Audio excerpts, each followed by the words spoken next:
Subscribe Study with Sachin and press the bell icon for more videos. Hello दोस्तों, नमस्कार। मैं हूं सचिन पांडे। स्वागत है आप सबका आपके अपने YouTube channel study with Sachin में। दोस्तों, आज हम देखेंगे यूपी डीएलएड के सेकंड सेमेस्टर का मैथमेटिक्स, उसके ऑब्जेक्टिव क्वेश्चंस को, जो कि आपकी परीक्षा की दृष्टि से बहुत ही ज़्यादा इंपॉर्टेंट हैं और पिछली परीक्षाओं में आए हुए हैं। तो चलिए दोस्तों, बिना देरी करते हुए शुरू करते हैं हमारा आज का वीडियो। Let's start. तो चलिए फ्रेंड, देखते हैं हमारा पहला क्वेश्चन। पहला यहाँ पे हमारा जो प्रश्न है, इसमें आपसे पूछा जा रहा है, कुछ संख्याएँ दी गई हैं, √2, √4, -4, √-2, माइनस नहीं है, सॉरी, पॉइंट लगा हुआ है। मैं परिमेय संख्या है, तो इनमें से आपको परिमेय संख्या बतानी है। जब मैंने आपको मैथ पढ़ाया है, जो मैं मैथ की क्लास देता हूँ आपको चैप्टर वाइज चैप्टर, अगर आपने वो वीडियोस नहीं देखी हैं तो यहाँ डिस्क्रिप्शन में मैंने लिंक दे दी है, आप जाके वहाँ वीडियोस देख सकते हैं। तो उन क्लासेस में मैंने आपको बताया है कि जो संख्या जिसका हम परफेक्ट स्क्वायर रूट या क्यूब रूट निकाल लेते हैं वही परिमेय संख्या होती है, अदरवाइज आपकी केवल और केवल करड़ी और घातांक के रूप में ही रहती हैं। तो चलिए यहाँ पे हम देखेंगे, जो हमारा आंसर है वह है √4। ठीक है, ऑप्शन ए आपका एकदम करेक्ट है, ऑप्शन आ। चलिए देखते हैं नेक्स्ट क्वेश्चन को। नेक्स्ट क्वेश्चन हमारा है 3 यानी 33.328 में 2 का स्थानीय मान। तो आप अगर इसमें देखेंगे तो जो 2 हमारा है वो 2, देखिए 0 यहाँ पे अगर हम लें, एक काम कीजिए, ऐसे देखिए, जैसे ये दशमलव लगा हुआ है, दशमलव के बाद 3 2 है, तो 2 हमारा देखिए 10वें और फिर उसके बाद 100वें प्लेस पे है। किसमें? 100वें स्थान पे है। तो हम लिखेंगे 2/100। क्या लिखेंगे? 2/100। ऐसे स्थानीय मान निकालते हैं, आप समझ लीजिए। 2 हमारा यहाँ पे इस संख्या में 100वें स्थान पर है। दशमलव के बाद पहला स्थान आता है 10वां, फिर आता है 100वां। तो ऐसे लिखेंगे, इसका मतलब ये आएगा 0.02। ये 2 का स्थानीय मान होगा, जो कि आपका कौन से ऑप्शन में दिया गया है? सा ऑप्शन में। ठीक है, आपका ऑप्शन सा यहाँ पे सही है। चलिए देखिए अगले प्रश्न को देखते हैं। अगला प्रश्न हमारा है 2 की घात x। क्या लिखा हुआ है? 2 की घात x। वो प्लस जो लगा है उसको छोड़ दीजिए, वो मिसप्रिंट है। बराबर 16। तो ये 16 जो आपका है, इसको हम क्या लिख सकते हैं? 2 दूनी 4, दूनी 8, दूनी 16, यानी कि 2 की घात 4 लिख सकते हैं। इसको हम क्या लिख सकते हैं? 2 की घात 4। तो अगर आप तुलना करेंगे तो x बराबर कितना निकला? x बराबर निकला 4। ठीक है, कितना निकला? x बराबर निकला है 4। यहाँ पे उत्तर हमारा दा सही होगा। आप ऐसे कैलकुलेट कर सकते हैं, 2 दूनी 4, दूनी 8, दूनी 16, यानी 2 को 4 बार गुणा किया तभी हमारा 16 आया है। तो 2 की घात यहाँ पे 4 होगा। चलिए फ्रेंड, देखते हैं हमारे अगले क्वेश्चन को, इस वाले क्वेश्चन को। इसको सॉल्व करके हमें इसका 1/2 यानी इसका आधा कैलकुलेट करना है।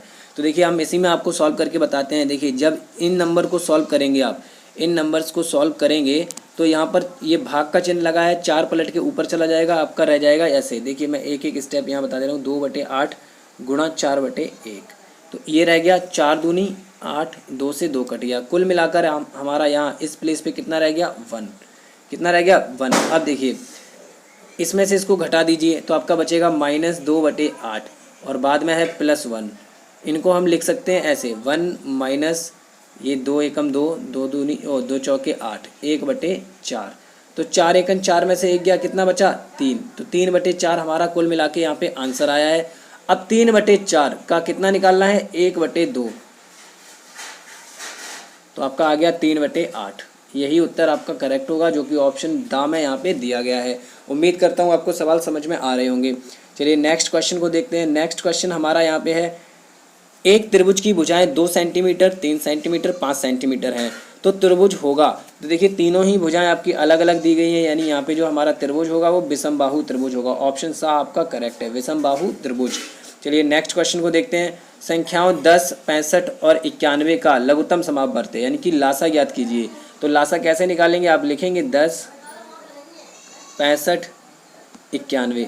लासा निकाल दीजिए। देखिए पहले ये आपका 2 से कट रहा है, 2 पंचे 10, 65, 91। फिर आपका देखिए 5 से कट रहा है, तो आपका 5 एकन 5, 13 पचे 65 और ये 91। इसके बाद आप 13 से काटेंगे तो आपका आएगा 1, 13 एकन 13 और 13 सत्ते 91। तो आपका लासा निकल जाएगा 7। ये 7 जो यहाँ लिखा हुआ है, 7 गुणा 13 गुणा 5 गुणा 2, तो आपका हो गया 5 दूनी 10 सत्ते 70 और 13 सत्ते 91। तो आंसर हमारा क्या आया? 91 और लास्ट में एक 0, क्योंकि 70 से मल्टीप्लाई कर रहे थे। ठीक है ना, यानी मैं आपको गुणनखंड लिख के दिखा देता हूँ। 2 गुणा 5 गुणा 7 गुणा 13, यही तो निकले थे। तो आपका क्या हो गया? 5 दूनी 10 और 13 सत्ते 91, 910 हो गया ना। तो 910 आपका ऑप्शन सही है, ये वाला सा ऑप्शन आपका करेक्ट है। चलिए देखिए नेक्स्ट क्वेश्चन को देखते हैं। अगले क्वेश्चन में पूछा जा रहा है, 2 असमान परमेय संख्याओं के बीच परमेय संख्याएं होती हैं। तो ये मैंने जब आपको क्लास दी थी, जब मैथ पढ़ाया था, चैप्टर पढ़ाया था, तब मैंने आपको उसमें बताया था कि परमेय संख्याओं के चैप्टर में कि दो असमान परमेय संख्याओं के बीच अनंत परमेय संख्याएं होती हैं। कितनी होती हैं? अनंत होती हैं।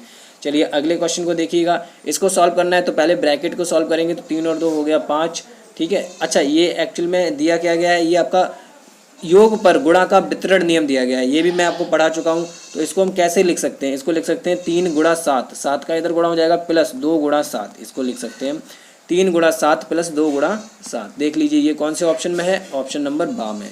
किस में है? ऑप्शन बा में। आपका ऑप्शन बा यहाँ पे करेक्ट है। चलिए नेक्स्ट क्वेश्चन को देखते हैं। यहाँ पर अगले क्वेश्चन में देखिए आपसे पूछा जा रहा है यहाँ पे कि इनका मल्टीप्लाई कीजिए, x माइनस 7 और x प्लस 9 का। तो कर देते हैं x माइनस 7 और ये आपका हो गया x प्लस 9। इन दोनों का मल्टीप्लाई कर देते हैं। पहले x का करेंगे तो x square minus 7x plus 9x minus 7 निम 63। ये आपका हो गया x स्क्वायर। ये देखिए प्लस के 9 ज़्यादा है तो प्लस 2x बचा यहाँ पे घट के, और ये आपका आ गया माइनस 63। तो यही ऑप्शन आपका करेक्ट होगा जो समीकरण बन रहा है x square plus 2x plus minus 63, यानी ऑप्शन सा आपका यहाँ पे करेक्ट है। चलिए नेक्स्ट क्वेश्चन को देखते हैं। अगले क्वेश्चन में देखिए दोस्तों हमसे पूछा जा रहा है यहाँ पे कि एक त्रिभुज का क्षेत्रफल 48 वर्ग सेंटीमीटर है। यदि उसकी ऊंचाई 8 सेंटीमीटर है तो त्रिभुज का आधार होगा। त्रिभुज का क्षेत्रफल होता है 1/2, उसके बाद आपका होता है आधार गुणा ऊंचाई, यही तो फॉर्मूला होता है। ये आपको त्रिभुज का क्षेत्रफल दिया गया है 48, ये 2 उधर जाके मल्टीप्लाई हो जाएगा। यहाँ देखिए हमें आधार निकालना है, तो आपका जो ऊंचाई है देखिए पहले यहाँ देख लिया 48 लिखा है, ये 2 इधर मल्टीप्लाई हो जाएगा, 1/2 वाला, ये वाला 2, ठीक। यहाँ बटे में क्या आ जाएगा? ऊंचाई। ऊंचाई आपकी कितनी दी गई है? 8। तो 8 छिंग 48 और 6 दूनी 12, कुल मिला के हमारा आधार कितना निकल के आया? 12 निकल के आया। यानी यहाँ पे हमारा जो आंसर होगा ऑप्शन आ करेक्ट होगा, 12 सेंटीमीटर। अगला देखिए परमेय संख्या -4/9। परमेय संख्या -4/9 से छोटी संख्या है। तो यहाँ पे अब आप देखेंगे नंबर लाइन पे जब भी हम संख्याओं को दिखाते हैं तो आपकी ये संख्या इससे बाद जो आएगी, यानी कि ये वाली, ये छोटी संख्या होगी, ठीक है। अगर आपने वीडियोस नहीं देखे हैं तो मैं आपको बता रहा हूँ कि मैथ की क्लास देता हूँ मैं chapter wise chapter, link description में है, आप जाके वीडियोस देखिए, उनमें ये सारी चीज़ें मैंने आपको सॉल्व करा दी हैं। आप जाके एक बार देखेंगे वीडियो और आप ये सारे बहुविकल्पी प्रश्न आसानी से कर पाएंगे। चलिए देखिए अगला प्रश्न यहाँ हमारा लिखा हुआ है। अगले प्रश्न में पूछा जा रहा है कि 16, 32 और 64 का लासा होगा। तो 16, 32 और 64 का लासा आप कैसे निकालेंगे? देखिए यहाँ पर जो 64 है वो 16 से भी कट जाएगा, 32 से भी कट जाएगा और 64 स्वयं से भी कट जाएगा। यानी 16 चौके 64, 32 दूनी 64 और 64 एकन 64, यानी इनका जो लासा निकल के आएगा वो आपका 64 ही होगा। क्या होगा? 64। ऑप्शन ए आपका, ऑप्शन आ आपका करेक्ट है। अगर आप ऐसे नहीं कर पा रहे हैं तो आप इस प्रकार ये गुणनखंड काटिएगा इनके और आप लासा निकालेंगे तो देखिएगा 64 ही आएगा, ठीक है ना। चलिए अगले क्वेश्चन को देखते हैं। अगला क्वेश्चन हमारा है समीकरण ये जो दिया गया है इसको हल करना है। तो यहाँ आप देख रहे हैं ना कि जो y वाला टर्म है वो एक साथ जुड़ेगा या घटेगा। तो आप y को इधर ले आइए तो आपका हो जाएगा 1.5y माइनस 0.5y बराबर में आपका 7 उधर चला गया, प्लस का हो गया। अब इसमें से देखिए y घट गया आपका, तो आपका यहाँ पे क्या बच रहा है? 1y। 1.5 में से 0.5 घटाएंगे तो y बचेगा केवल। y बराबर कितना आ गया? 7। ये आपका देखिए उत्तर निकल के आएगा y बराबर 7, ठीक है ना। चलिए अगले क्वेश्चन को देखिएगा। यहाँ पे अगले क्वेश्चन में देखिए हमसे पूछा जा रहा है कि ये जो लिखा हुआ है इसको हल कीजिए। अगर आप इसको हल करेंगे तो देखिए आपका गुणा करके देख लीजिए, yz xy प्लस, मैं ये जो टर्म लिखे हैं इनके अंदर गुणा करे दे रहा हूँ ब्रैकेट में, xz minus yz plus xy minus zx या xz, एक ही बात होती है।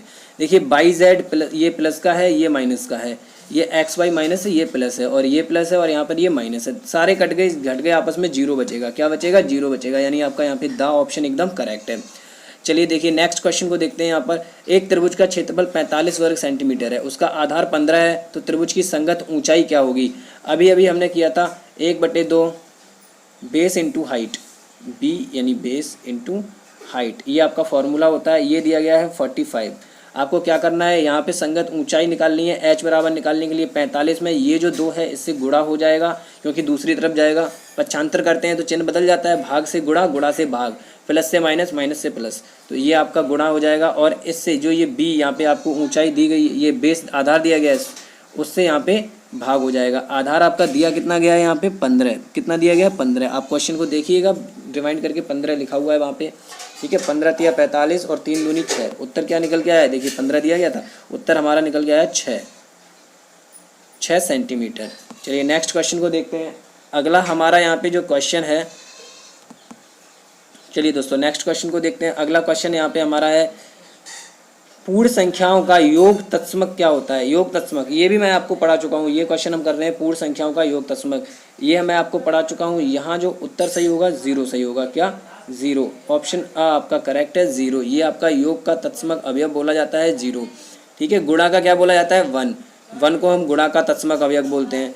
चलिए देखिए अगले क्वेश्चन को देखते हैं। अगला क्वेश्चन यहाँ हमारा है, इसका तीनों का लासा निकालना है, तो लिखते हैं हम 56, 70, 84। देखिए ये पूरा नंबर जो है ना 14 से कट रहा है। 14 एकम 14, 14 दूनी 18, 14 चौके 56, ठीक है। 14 पंचे 70, 14 छिंग 84। एक बार आप इसको 2 से और काट दीजिए तो 2 दूनी 4, ये 5 ऐसे रहेगा, 2 तिया 6। अब इन सबको गुणा करते हैं तो 14 दूनी 28 दूनी 56 और 5 तिया 15, यानी 28 गुणा 15। देखिएगा 15 अट्ठे 120, हासिल लगा 12, 15 दूनी 30 और 12 42, 420 यहाँ पे हमारा आंसर निकल के आएगा। क्या निकल के आएगा 420, ऑप्शन बा आपका करेक्ट है। नेक्स्ट क्वेश्चन को देखिएगा दोस्तों, यहाँ समीकरण हल करना है, तो आप x को पक्षांतर करके दूसरी तरफ लाइए तो आपका हो जाएगा 2.8x माइनस x, यानी 2.88, यानी 2.8 में से 1 घटाएंगे तो बचेगा हमारा 1.8x बराबर 5.4। देखिए दशमलव एक ही जैसे मतलब इकाई की तरफ से एक अंकवाद है तो दशमलव दोनों जगह हट जाएंगे, आपका बचेगा ये 18 और यहाँ 54। तो x बराबर आपका क्या हो गया 18 तिया 54, x बराबर 3 आपका निकल के आएगा, ठीक है ना। यहाँ हमारा आंसर निकल के आएगा x बराबर 3, ठीक है दोस्तों। ये आपका सा विकल्प यहाँ पे करेक्ट है। चलिए दोस्तों देखते हैं हमारे अगले प्रश्न को। अगला हमारा यहाँ पे प्रश्न है, यदि किसी समबाहु त्रिभुज का क्षेत्रफल 400√3 वर्ग सेंटीमीटर है तो उस त्रिभुज का परिमाप क्या होगा। तो देखिए समबाहु त्रिभुज का क्षेत्रफल का जो फॉर्मूला जो सूत्र होता है आपका होता है √3/4 a², जहाँ पे a आपकी है भुजा। तो हम यहाँ पे इसको देखिए बराबर में आपको दिया गया है इतना, √3 से √3 कैंसिल, आपका a² यहाँ से क्या निकला, a² बराबर 4 चौके 1600, ये 4 का इधर मल्टीप्लाई हो गया तो a बराबर यहाँ से यानी भुजा कितनी आई, वर्गमूल निकाल लेंगे तो आपका हो गया 40, ठीक है। हमने भुजा निकाल ली 40, तो परिमाप क्या होगा, तीनों भुजाओं का योग, यानी 40 + 40 + 40 कितना आ गया 120 सेंटीमीटर आपका यहाँ पे उत्तर होगा, यानी ऑप्शन बा आपका करेक्ट है।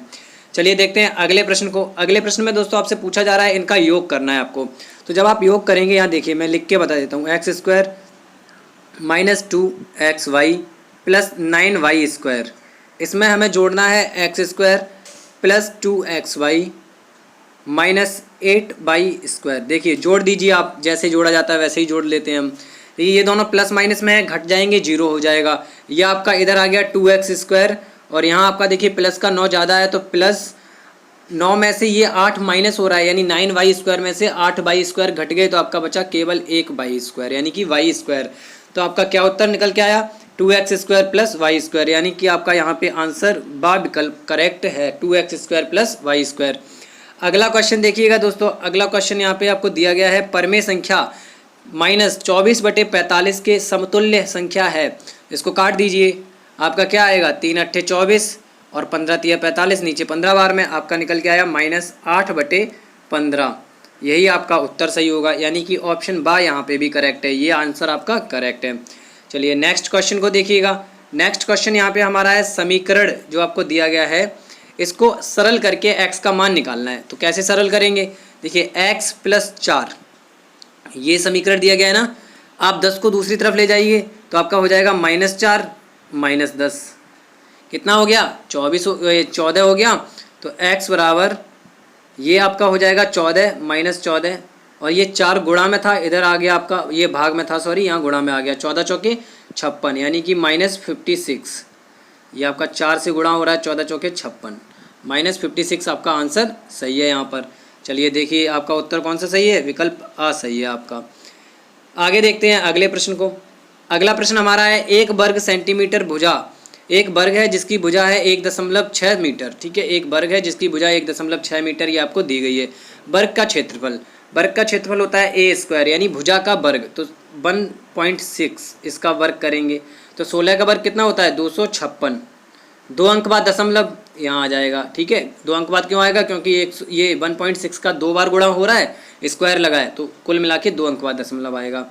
तो 2.56 आपका उत्तर होगा, ऑप्शन बा आपका करेक्ट है। अगले क्वेश्चन को देखिएगा, सबसे छोटी सम अभाज्य संख्या, जब मैंने आपको चैप्टर पढ़ाए थे उसमें बताई थी सबसे छोटी सम अभाज्य संख्या आपकी होती है 2। ऑप्शन बा आपका करेक्ट है, आंसर यहाँ पे क्या होगा 2। अगले प्रश्न को देखते हैं दोस्तों। अगला प्रश्न आपका है कि किसी त्रिभुज का क्षेत्रफल 45 वर्ग सेंटीमीटर है, आधार आपका 15 है, तो इस त्रिभुज की ऊंचाई ज्ञात कीजिए। ये सवाल ऊपर अभी हम कर चुके हैं।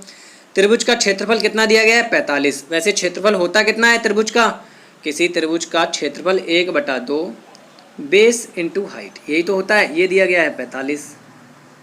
यहाँ से हमें ऊंचाई निकालनी है, तो ऊंचाई को छोड़कर बाकी सभी को पक्षांतर कर दीजिए। 45 ये 2 है गुणा भाग में, यहाँ आ जाएगा गुणा में, बटे बी यानी कि आपको आधार दिया गया है 15 सेंटीमीटर, तो यहाँ लिख लेंगे 15 तिया 45, 3 दूनी 6 आपका उत्तर आ जाएगा। कितना आ जाएगा 6, यानी कि हमारा ऑप्शन दा यहाँ पे करेक्ट है, 6 सेंटीमीटर। अगला प्रश्न देखिएगा दोस्तों। अगला प्रश्न आपका यहाँ पे क्या है कि 2 असमान परिमेय संख्याओं के बीच कितनी परिमेय संख्याएं हो सकती हैं, अनंत। अभी पीछे हमने ये सवाल ऊपर किया है, आप जाके देख लीजिए वीडियो रिवाइंड करके, ये क्वेश्चन मैंने आपको बताया है। अगला क्वेश्चन देखिएगा, निम्नांकित कथनों में से कौन सा कथन यहाँ पे आपको सत्य वाला बताना है। तो देखिए मैं आपको बता दूं कि यहाँ पे अ ऑप्शन आपका करेक्ट है, पहला ही कथन आपका सत्य है। कोई भी धनात्मक पूर्णांक जो होता है अपने योगात्मक प्रतिलोम से बड़ा होता है।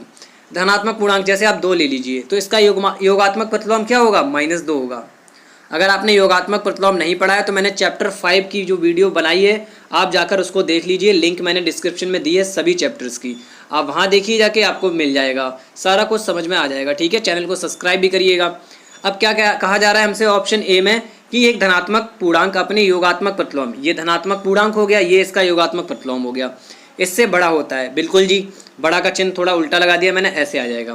देखिए 2 आपका -2 से बड़ा होता है, ये बात तो सत्य है, ठीक है।